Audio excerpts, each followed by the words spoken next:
Hi, this topical talk's gonna show you how to disconnect Spotify from your Discord. It's really very easy process to disconnect your Spotify. Just follow these easy steps. Launch your Discord and click on user settings and here select connections. And if you connected Spotify on your Discord, here you will get your Spotify.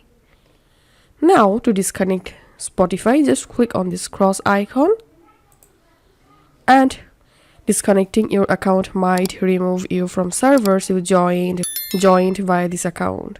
Click on disconnect and your Spotify will be disconnected from your Discord.